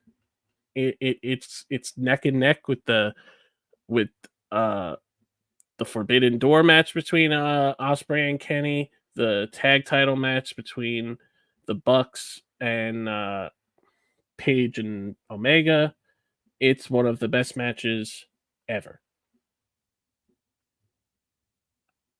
yeah, I mean, these guys hit each other with like every single thing, to be honest. Um, but I think the thing that really stood out was I think it was just it was around the closing. Yeah. Will Ospreay hits Danielson with the Tiger Storm Driver 97, which is like a double underhook. You lift the guy up, and then it's basically a powerbomb variation. From what I saw, it looked like Danielson landed the way he's supposed to. But Yes. for this situation, as soon as Brian landed, he started like clinching up and like Yes. convulsing as though like a nerve was hit, and he was like lost the Yes. feeling, and was like, and then we did this. So. So they did this very interestingly. The ref was like calling in the doctors, and Mhm. Will, however, apparently did not see the call to stop and the doctor. He just Yes. saw Danielson still writhing in pain. He's on his Mhm. knees. So Will goes and hits the hidden blade and Yes. then covers him 1, 2, 3. So And then obviously that's there's when Will realized, oh shit, he's hurt. yes. So obviously there has been some discourse about this. This was an angle. This was planned. This was um Brian Danielson is a sicko. That is well established because he has done Yeah. this before. Um he was fine after the match, as you said, and I've watched it back numerous times. He took that move as clean as you possibly can. And like he landed perfectly. He did not land on his head. He did not land high on his shoulders. He landed the way you're supposed to land. So this was an angle to later establish when Kenny Omega, when Will Osprey said in the press conference that He he was is gonna no retire Storm Driver 97. He's not gonna use that move anymore. yes, he said he was going to stop doing the Tiger Driver because he wants to avoid any situation like that. And Right. this is very clearly a storyline to and we've talked about this offline and everything. The storyline, of course, is going to be at some point Will Osprey is going to meet an opponent, whoever it may be, that he cannot beat. And he has And to resort to something. he has to resort to something that he does not want to do, which is this move. Yeah, we already saw it a bit in Wednesday night's Dynamite, the Gauntlet Casino Gauntlet match, I guess they call it. So Yeah. Will Ospreay was in that match. At one point, he was about to hit either Kyle O'Reilly or Jay White with it, and then he stopped himself. And later, Don Callis came up to him because he's still technically a part of the Don Callis family. And Don Callis said, "Well, why did you use the Storm Driver 96?" I said, "I'm going to use that move." No, don't worry about it. You're one of the best wrestlers ever. You do whatever you need. You can't retard moves Yes. like that. And so he's getting into arguments with his own family about this. Yes. He's having And hesitations in the ring. So they are definitely playing off of this. And what is even more creative, you mentioned how how much of a sicko, quote unquote, Brian is. I was just reading a quote from Brie Garcia, his wife, mhm, his real mhm. wife, saying that yeah, Brian's hurt. He's okay, but he's still hurt. He is hurt. He's 43 years old and that sort of thing. And you're like, they're playing this really well. Okay. Yeah. Yeah, and this is what they do. This is what they do all the time. I mean, yes, sometimes he gets hurt like the orbital bone situation, but this is this is storytelling. This is what he does. I mean, obviously people are concerned every time he does this, but yeah, he's gonna come back better than ever, like always. And but yeah, this match was absolutely amazing. I recommend it to anybody who hasn't seen it. If you haven't seen it, what are you waiting for? Um, yeah, it's amazing. And coming off of this, you mentioned the casino gauntlet. So we didn't know what a casino gauntlet was, and And I had no idea. apparently neither did commentary, Yeah, because and I did not realize I liked the Casino Gauntlet match so much. Me Now neither. that I've seen one, I was like, this is a good format. They should do this more often. Yes. So what it was two guys started off the match. It was Dante Martin and Jay White, and basically it was just like a casino battle royal, but a gauntlet match. They did not know who was coming out. They did not know how many participants there would be. Um, and every time somebody came out, it was a surprise. And one of these participants ended up being Will Osprey, who would eventually win it. Oh yes, And totally forgot you mentioned that he won the match. I did talk about that yeah, earlier. so he has earned a opportunity at the International Championship at Double or Nothing, Uh, which is surprising because I did not think this is where he would be going into Double or Nothing. Obviously, I didn't know what he would be doing going into Double or Nothing. But part of me thinks that he might win because they don't want him in the world title picture right now. hmm. Um that's the only thing I could think.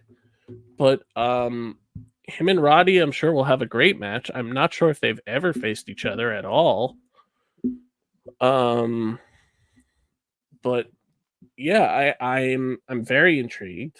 Um we've seen, as you mentioned, we've seen the discourse between the members of the Callis family. Kyle Fletcher had a match on Dynamite Yeah, against Swerve Swerve, lost. and they were going to. He wanted him to use a chair, and he said no.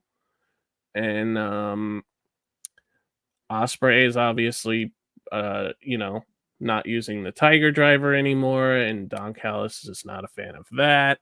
So it's very clear that the thing that we've talked about in the past, where um, the United Empire is going to split off from the Callis family, is is in motion.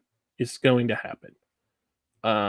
Because they talked, like before Will Hobbs got hurt, um, Hobbs and Fletcher attacked the Blackpool Combat Club, and Osprey said he had no idea that was going to happen. So the seeds have been planted. It's clear that Osprey is going to separate himself and Yeah, probably feud with them at some point. I mean, he's already had the Takeshita match, so I don't know what he could do. But um, yeah, it's Will Osprey does not belong in the Callis family.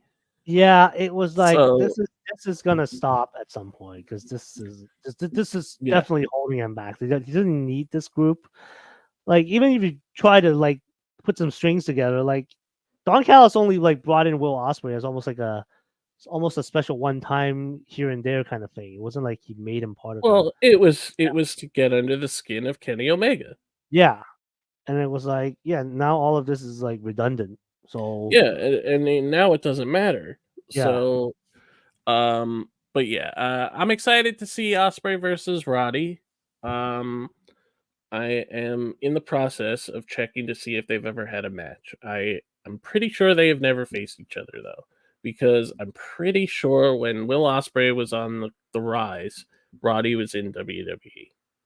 mm, okay, But yeah, I think that I'm very up in the air about if Osprey should beat him, but also is Double or Nothing the time that you want him to lose? You know, um. So Will Osprey and Roderick Strong have faced each other on 3 occasions, and all of them took place in late 2014 or early 2015. Will Osprey beat him the last time they faced, which was July 18th, 2015.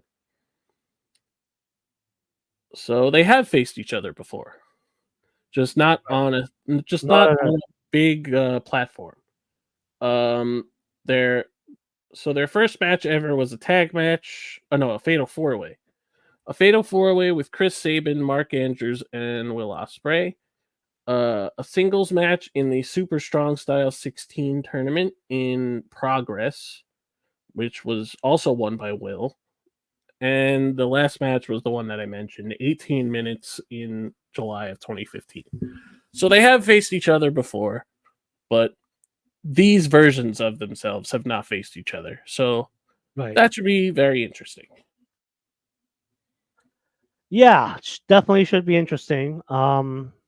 What's even more interesting is this match coming up next, the finals of the AEW Tag Title Tournament. The Young Bucks, Matthew and Nicholas Jackson, the EVPs, squaring off against FTR in a ladder match. Yeah, so since Revolution, when Sting retired, him and Darby vacated the tag team titles. So Mm-hmm. Sting retired as a champion, and Darby went off to get hit by a car. Oh, sorry. Oh, Anyway, sorry, that was bad. he didn't plan that. No, he did not plan that, but it's unfortunate thing that should be brought up that happened because he told us Well, all what happened. Anyway, unfortunately, he got hurt. He got hurt when he unfortunately, was. yes, unfortunately, best wishes to Darby Allin on this recovery. He was already recovering on some injury before, and now this. So, Yeah. wow, talk about like unfortunate craziness happening. Anyway, back to this. So this match was, I think, like one of those trilogies, right? Um, this is the third match I believe they've had. Young Fourth. Bucks fourth. Was it fourth? I I believe it's can't. the fourth. I forgot. But yeah, Young Bucks and FTR, they go back a long way, even before AEW started. The match they had at Full Gear had some high stakes in that because if they had lost, the Young Bucks would never challenge for the AEW World Tag Team titles. Luckily, the Bucks won that contest in 2020 of November. The next time I remember them facing was in All In London when FTR was defending against the Bucks, and FTR won, and the Bucks didn't shake their hands at the time.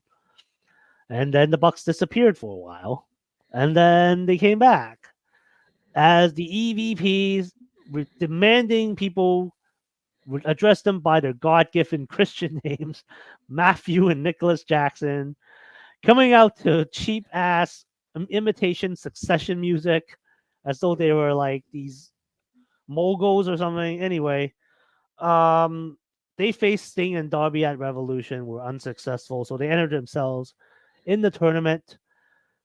And then it was kind of inevitable that they came up to face FTR, and it was also fitting that they had a ladder match to kind of try to settle this because really a regular match probably wouldn't suffice. But we saw just absolute carnage and violence between the four men here. Dax was busted open early on. He was bleeding like a stuck pig. And yeah, you got the classic tag team combo sets, everything. Crazy dives from Cash Wheeler, guys that Mm-hmm. started their careers saying no flips, just fists, but well, they're flying like luchadors now. maybe it stemmed from their time as AAH tag team, AAA tag champions. Mm-hmm. But yeah, this match was pretty close. So back and forth. And was it in this match they said that both titles had to be pulled down? I believe that was one of the Um, specific stipulations that was stated. I don't know. That was WWE. Okay, maybe I misheard. Anyway, um, yeah, I mean, they had to pull down both titles anyway. I think Yes. the only thing that I remembered besides the unbridled violence was the return of one of AEW's originally stated four pillars. By the way, you may have noticed that this show completely four pillars free. No MJF, no Darby, no Sammy Guevara, but we got a return, a massive return. As Dax was close to grabbing the championship, a mysterious figure in a hood and a Sting mask slid into the ring, cost Dax the opportunity to snatch the belts, and then security immediately jumped this kid, and they took the mask off, and it was a smirking Jack Perry of all people. Mm-hmm. This distraction allowed, I think it was Matthew. Was it Matthew? Or was it Nicholas? Either one of them to grab the titles. Your new first time, 3-time AEW World Tag Team Champions, Young Bucks, once again on the top of their Yep. division. And Yes. now joined by Jack Perry, who we have not seen Jack Perry in an AEW format Yes. in 8 months. Last time we heard from him was a backstage altercation with a mysterious former employee arguing over glass. Jack Mm-hmm. turned into some kind of scapegoat, I guess, as a result of this, Yes. was banished forever until sometime in January when he showed up in New Japan Pro Wrestling. And Jack tore up his AEW contract at that time and started calling himself the scapegoat because he was a scapegoat and all of this. He didn't do anything, and yet he was suspended. Came out in a hilarious goat mask, and then we got in during the Young Bucks and FTR feud leading up to this match. I guess it was an idea that at the time I wasn't really sure why, but now I kind of understand it. They decided to show the All In London backstage footage of Jack Perry, and yes, the CM Punk getting into that infamous altercation, which led to Punk's firing, which led to Jack getting suspended, which Mm-hmm. led to a whole bunch of other things. But Yes. what it also led to, according to Mr. Jackson's, was that it distracted them because they had to put their EVP caps on at the time Mm-hmm. to sort out this sordid mess, and it distracted them from praying before their match, so they were not focused. That's why they lost to FTR, which Sure. now that I think about it, really makes sense as to why they came back out as EVPs. Because if they had to make a choice to do their EVP job while wrestling in one of the biggest matches of their careers, in the biggest wrestling show of all time at that time, Mm-hmm. definitely would have pushed you over the edge mentally. So they Uh, probably, yeah, if we're all right. EVP, we'll be fucking EVPs. So before talking about everything that followed up this and Dynamite and all that, a couple of things. A couple of spots that I remember was the 450 onto the table to that Nick did to Cash. That completely folded up Cash. I think is the reason why his back is a little banged up. But it was a crazy looking spot. The pile driver by Dax to Matt onto a ladder that was draped over the apron and the announce table or the barricade. Dax did something that completely protected Matt in this spot where he had him up for the pile driver, and then he basically did like a double jump to keep him from landing on his head on the ladder. He basically made the ladder fall before doing the pile driver, which was one of the smartest things I've ever seen anybody do in a spot like that, because it lessened the fall, and Matt basically didn't take the bump at all. It was all Dax. It was something only a professional could do. I commend him for that. I really enjoyed that spot for that reason. The Jack Perry stuff, we all saw that coming, I think.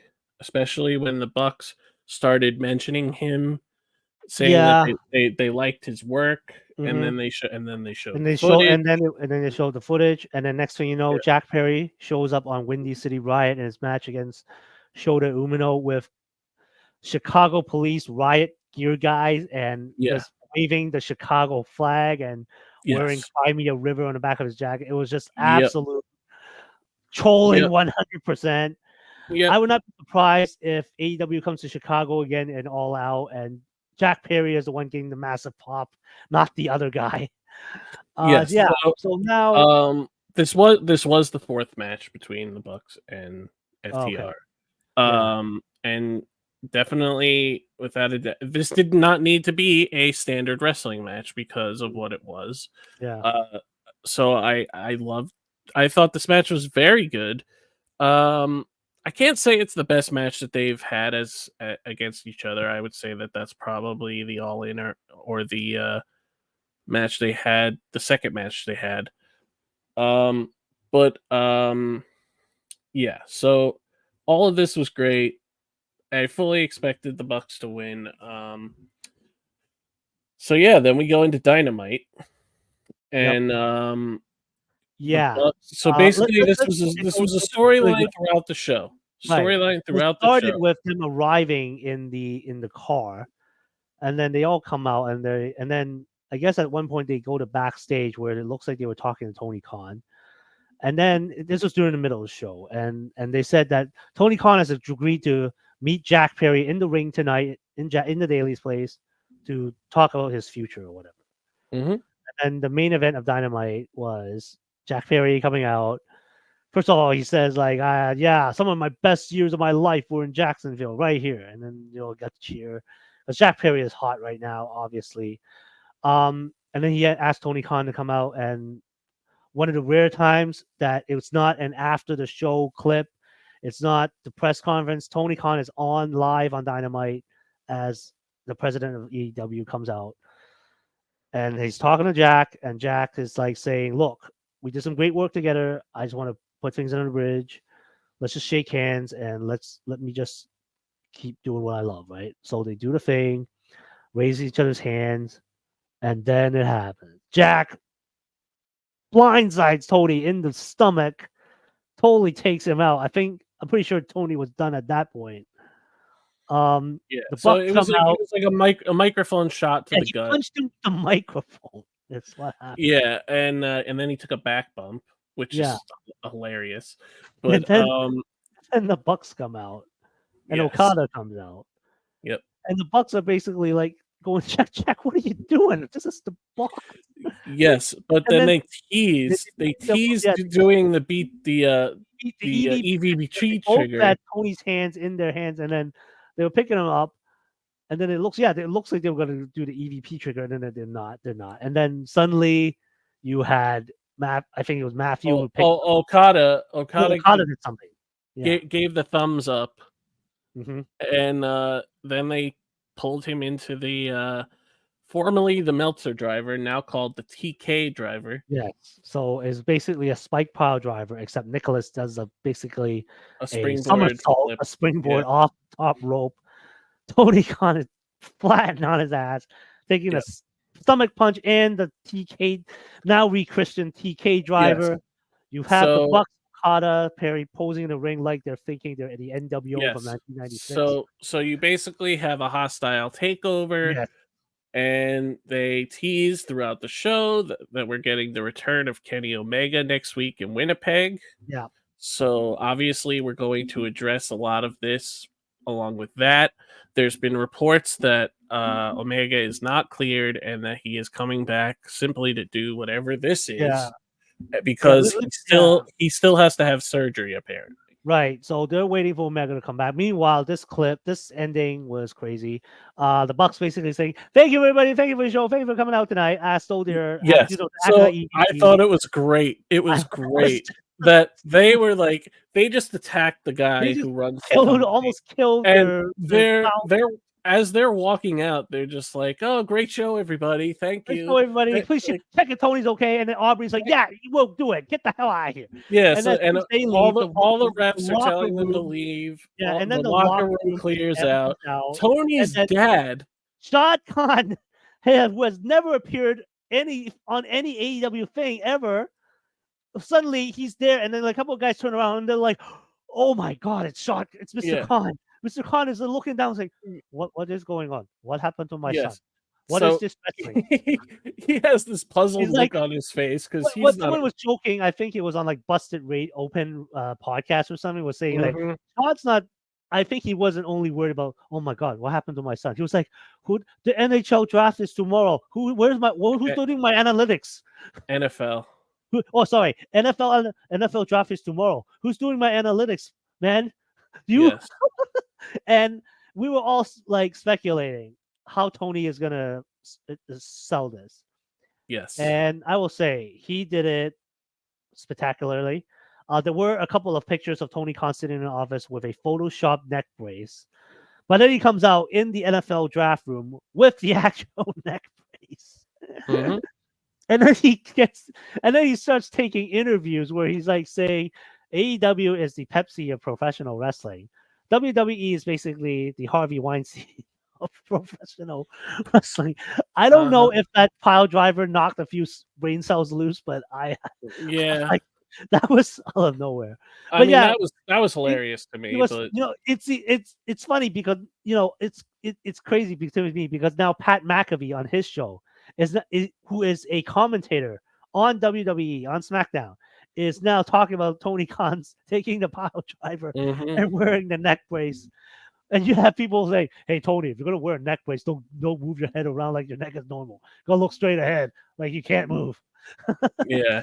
And Rich Uh, Eisen's been playing it up on the NFL draft. Was playing it up on the NFL draft a what lot, was yeah exactly. So what which you is know which more is about hilarious. this because you watch the NFL. That the fact that just this one thing has gotten 5 years in for AEW, they're finally getting some mainstream coverage on NFL, which is Tony's other job anyway. Finally, you got a mainstream sports show talking about a professional wrestling company, not WWE. Hmm. Uh, yeah, you also had Tony Khan, on I believe it was Rampage, Daniel Garcia, asking Tony to dance, and yes, Tony Well, does manage to this dance. was after the show went off the It was air. after the show, but he's doing his post-show fan interaction stuff. Yeah, so Tony Hmm. Khan's doing the Daniel Garcia dance in his neck brace, and yeah. So what they tried to say about Tony Khan on Collision was that because of this altercation, Tony Khan's going to be working remotely for the foreseeable future. He will be staying in the Jacksonville office, which means he will not be on the road in Winnipeg. He will not be on the road subsequently for the rest of the programming, as far as we know. Hmm. So if let's see, so we've seen like Tony Khan in backstage, right? There are clips of the Bucks doing their saying, "Oh yeah, roll the footage of this," and telling Tony or almost basically ordering Tony around, who's in the production desk. So now that Tony's not going to be there, who's running the show? And our assumption is the The Young Bucks because Bucks. they are the EVPs. So Yeah. yes, as you mentioned, the hostile takeover. We're basically getting the Degeneration X running WWE because Stephanie McMahon married Triple H kind of situation. No, none of that here. It's just literally the Yes. hostile takeover because of the EVPs. So Um, I'm very so intrigued about all of it. yeah, Obviously, they're going to do some kind of angle with Kenny Omega right. to write him off further.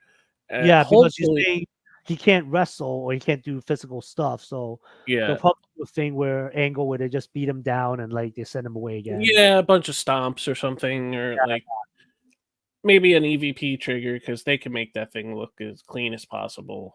You know. right. Um, But Kenny so Omega had been like very interesting, some interesting commentary on his Twitch channel recently.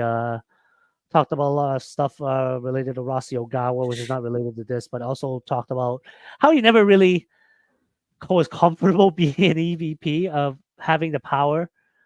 It yeah. was like Well, he and was almost we've even heard with the yeah. in relation to the CM Punk situation that Kenny Omega was never at fault. Mm. He was kind of just there. Yeah, I think So, he and Punk almost, in a sense, had the same mindset uh, in terms of what happened there. It's just that I think Kenny had a different way of looking at it, but they mhm, basically both came to the same conclusion. But what's yeah, also interesting to me in terms of storyline now is you've got the Bucks basically having almost total control of the show at this point. It has been said that Tony Khan has said to his father, "If anything ever happens to me, please confide to Brian Danielson." Danielson will take care of everything if somehow I am gone. To and his that's father. fine, and that's And fine. so what intrigues me now is if Brian's gonna wind down his wrestling career. He's already sort of the backstage disciplinarian when it comes to like people behaving badly, and he's the one handing out the fine. So what if Tony issued some last minute decrees that somewhere in his contract that he modified that Yeah. should I be physically incapacitated and unable to run the day-to-day operations of AEW, Bryan Danielson now has 50% control of decision making or something like that. Well, we'll see That's where a it's little, gonna go. that's very that to me starts the borderline on like very late 1998 to early 1999 when Stone Cold had some control, I quote unquote, with the McMahons over WWE. But Yeah. yeah, but that's in terms of Well, storyline. I'm just yeah. saying, I mean, I'm stuff very like intrigued this. about what would happen, and I think this is good because a lot of people like criticize AEW for not having long-term storyline telling, and we could have. I think they had one going with MJF and Adam Cole, but that's been cut Yeah. short for now. So this is something else that's a little different. That actually involves Tony Khan himself. So Hmm. at some point, Tony Yeah. Khan is going to have to come So back on screen and address the whole Jack Perry punching him in the stomach thing. so I just want to address that, right? Because I've seen a lot of people talking about how Tony said that he would never be an on-screen character. Yes, And yes. now he's going back on that. This was a one-time thing. This was just an angle. That doesn't mean that he's going to be on screen for the foreseeable future all the time. No, no. When he comes back to like sort of like respond to this, it has to be the right moment that will generate the biggest pop. It's going to be literally Tony walking up to Jack Perry and punching that kid in the mouth because he is going to become an insufferable fuck for the next several months because Yeah. Jack, he said, you took 8 months of my career and now I'm back for revenge, basically. Hmm. So Jack Perry is going to be probably one of the hottest heels in this year Yes. alone, right? So yes, this is going to be one of the biggest angles AEW has ever done. And I'm excited to see where it's gonna go. I'm excited to see how this is going to help Jack Perry in the long run because that's what it's doing. It's helping Jack Perry more than anybody else because he is over as fuck as a heel right now. And this is going to be great for him. And that's what I get out of it more than anything. And I'm very excited to see where this is going, what this is going to do for everybody involved. So, yeah, very intrigued. Yeah, and we're coming up close to the end here, so we're finally at our main event Mm-hmm. for the AEW World Title. Samoa Joe defending against Swerve Strickland. Um, hey, ended exactly the way we all wanted, and exactly. I mean, after the whole Jack Perry reappearance at that ladder match, I mean, we needed sort of a nice, good, happy ending, and we got it. Swerve came out in full Black Panther regalia. Prince Nana came out with the robe of the late Jimmy Rave, who was an original member of the embassy, Yep. and put it on Swerve, almost like a passing of the torch. And I think for people who are African American, this is probably a very significant thing for you to see this. Mm-hmm. So Swerve came out dressed as Black Panther. Samoa Joe came out. Match was pretty solid. I mean, I like the part when Joe did his spot where a guy is on the top turnbuckle and he does a high flying spot, and then Joe just walks away and he completely misses. Swerve landed. He did that. Joe turns around. Swerve landed on his feet, so he's like right up in Joe's face and goes right back at him. I'm like, Mm-hmm. that was very unique. That hadn't happened before. Yes. Um, but I think other than that, this match was good. There was like one Swerve stomp that was done, and then Joe kicked out of that. And Yep. well, I mean the only thing I at this point I remember Didn't Swerve kick out of a muscle buster? he did. He kicked out of a muscle buster, which I think was somewhat of the turning point around that match. And Yeah. eventually Joe got on the top turnbuckle and tried to do a thing, and then Swerve came back down, which unfortunately for Joe gave Swerve enough leverage to do a power bomb. And then finally Swerve got the second Swerve stomp. 1, 2, 3. Swerve Strickland is not only the new AEW World Champion, he becomes the first Black AEW World Champion in AEW history. Yep. Milestone event for the company. Mm-hmm. Yeah, it's a new dynasty has begun, and Swerve is the leading. It's the dynasty of Swerve, right? It's the dynasty Yep. of It Strickland. it It's was a the it was the perfect time to do it. I mean, we talked about when we talked about Revolution mhm. that Revolution didn't seem right because it would take away from Sting's moment. This was the perfect time to do it. He was the moment here. He was the main event. He was one on one with Samoa Joe, and he did it. He won. He finally is at the top of the mountain where he's supposed to be. He is one of the biggest stars in this company and in wrestling in general. Yeah, I He, mean, it is surprising. I have followed Swerve's career dating back when he was Killshot in Lucha Underground, same. and I thought he was a good wrestler then. Hmm. And then when he got signed to, I guess, WWE as Isaiah Swerve Scott, I didn't pay much attention to him at first, and then he kind of turned heel, and he came together with his hit roll thing, and I thought, okay, this is hot. He's Yeah. actually this is a good group of people. And then they let him go, and man, did WWE make that mistake, big mistake on that. Yep. And even then, although I would say when he first showed up on AEW, like, okay, this is a good hire, but we weren't sure where this is going at first, right? And then we got Swerve and Keith Lee for the longest time. They became tag team champions. Sure, that's fine. Yeah, and then they lost the tag team titles, and then they finally, actually, not I wouldn't say They finally, they because they have they not yet they had to feud. feuded. They feuded, but never had a match. They feuded, never had a match. And then Swerve once again became the leader of a faction. He put together his Mogul Embassy, or well, it was a hit and a miss. First, he had like two other guys that are no longer with the company, and then he brought in Brian Cage and the Gates of Agony, and that was a better fit. He brought in Nana, which I don't know how a little black man jumping around up and down, dancing to some weird music, somehow the stoic guy who every Yeah. time Nana does his dance, he does not. He almost never acknowledges Nana. He would maybe one time I saw him It, turn his side and look at Nana, but it's just that he would no sell it at all. I The thought only it was time funny. the only time he ever acknowledged Nana was there was something serious that happened. I think it was during the Hangman Adam Page feud.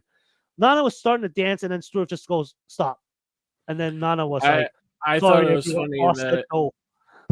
that No, at some point during the Hangman feud, he actually wrote a tweet and said, "Is that what he's been doing behind me the whole time?" and then he's like, "Okay, Yeah. whatever." But So yeah, the yeah, Hangman stuff was just, I Nana think, yeah, Nana played a big part. Has played a big part in the right. presentation, It was like a and little like silly thing at first. I was just like, it was like, what is this? What is yeah, this? And then it's like yeah, now everybody's doing it, and it's like the yeah. perfect piece that sort of accompanies that. And Swerve is one of the biggest stars in the company now. He's doing appearances. He was at Yeah. the biggest hip hop Yeah, yeah. What festival. I what is also very interesting is Uh, that he has branched outside of this business and into his own ventures. That without wrestling, he will have other things to go back to, and it's like a mainstream guy. yeah. You built a guy that can go over the mainstream, and that's very helpful for AEW. Mm-hmm. Um, yeah, I mean, in terms of the wrestling stuff, still, yeah, the stuff with Hangman, I think really helped establish as like a guy Yep. because like he was before the Hangman stuff, he was just still almost a mid carder at that point, Mm-hmm. being part of a heel group. And then once he got up into Joe's face, it was like I like Yep. the part they didn't like kind of just break up the Mogul Embassy. They kind of just let it slide, and it just kind of like let it naturally kind of like go its way. Yeah. Now that Swerve and Nana are kind of on their own, and frankly, I don't know what happened with the other guys, but they're still around, I guess. But I they'll think they're on probably do ROH. okay. If they're on ROH, that's fine.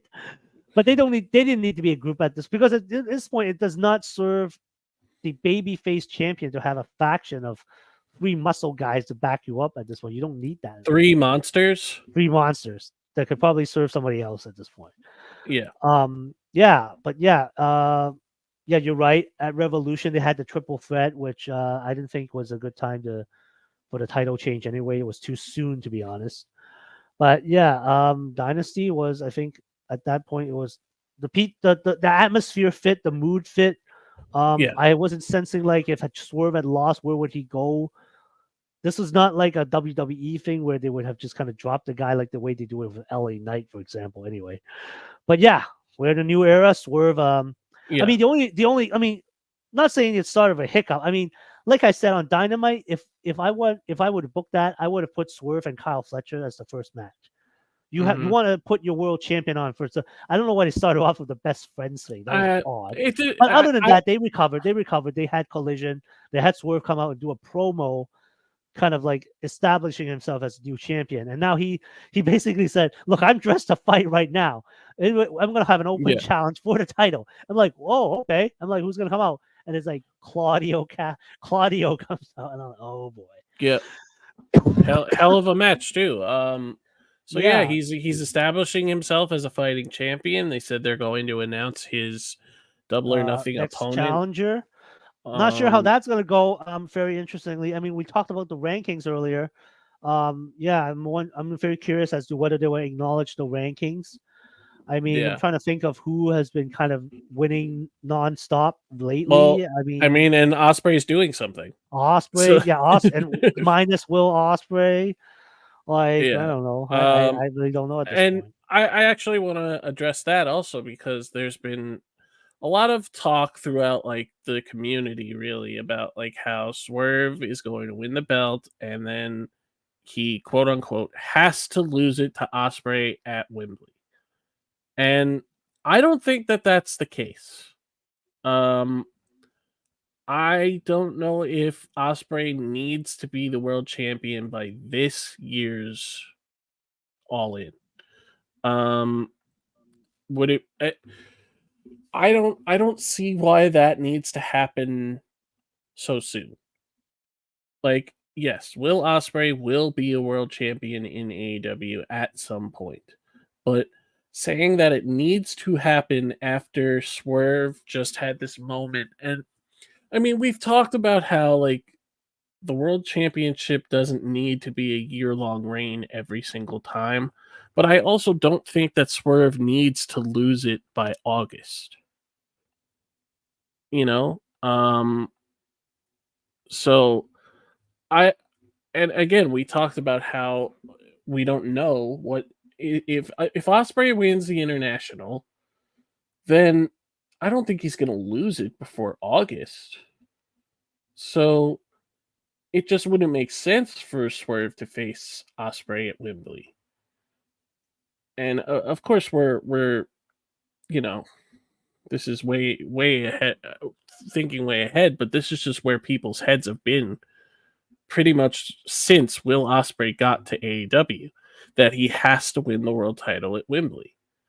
And I've gotten to the point where I don't think that that's the case. Um, Especially if he wins international. If he wins the international title, then he should be defending it against a big opponent at Wembley. But Yeah. Um. It's an interesting one. We have. I don't. I think we're looking a bit ahead at this point of because course, but we this has don't been a know. thing. This has just been a Yeah, thing that's like been we out have there for this. so long. This is all contingent on Will Ospreay becoming international champion at Double or Nothing. So, but yeah, Yes. yeah, I get you what you mean. Like All In is always gonna be in London, so why not? If you're gonna have Will Ospreay in London, have him win a big one, right? I mean, this we'll have to see. Like, I'm more interested in seeing who are the opponents that are gonna be lined up for Swerve. I know he's Yes. still out with an injury, but I really would hope they will finish off this story with Keith Lee Hmm. because it's still lingering. They can bring him back as a heel guy now at this point because obviously, I mean, him Yeah. being a babyface hasn't really clicked anyway. Um, I mean, he could. There's a slew of people who could challenge him. I mean, like Dante Martin or something. I don't know, like something like that. Well, I'm I sure mean, he's a gonna. story with Darby would be interesting, providing Darby recovers from his injuries at Correct. this point in time. But Yeah, and I'm sure there will be another Hangman match down the line. I don't yeah, know obviously. how soon that will be, but I'm sure it'll happen. Jay White is there. Yeah, You yeah. could heat him up. There's Pac is there. You could heat him up.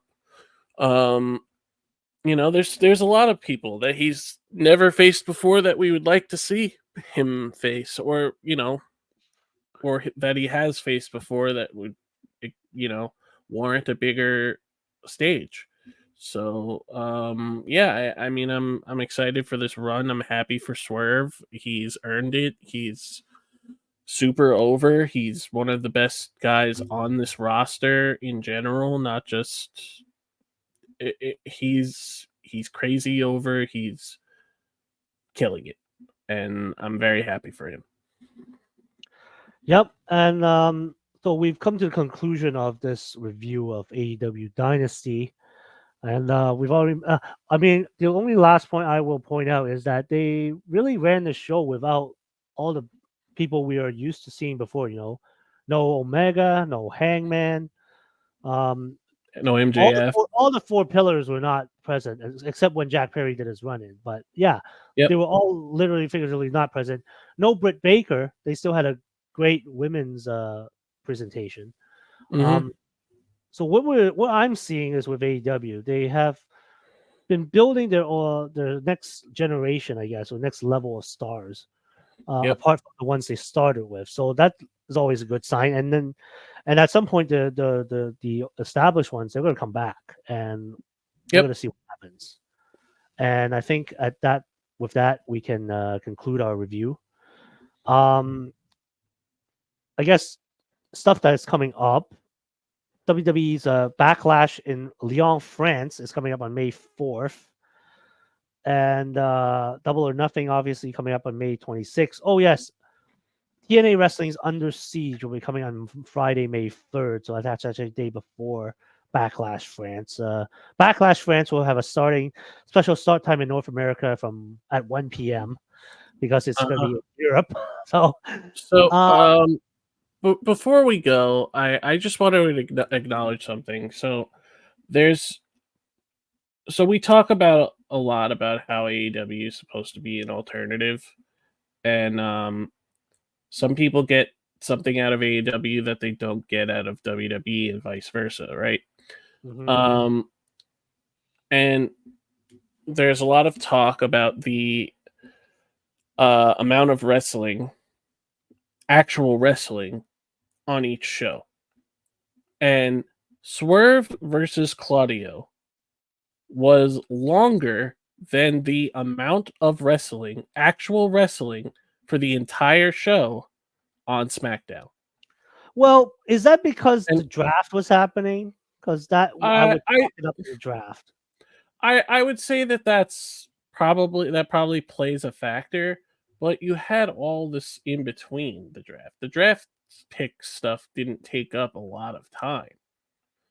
Um, I so mean, I'm but trying to think because I was but surprised when you reposted that, and I'm thinking, okay, I think they started with Cody and AJ, not a wrestling segment, and then they shifted over to Triple H coming out and Cody doing the first round draft picks, and then they yes, had Carmelo come out and challenge Cody in the main event.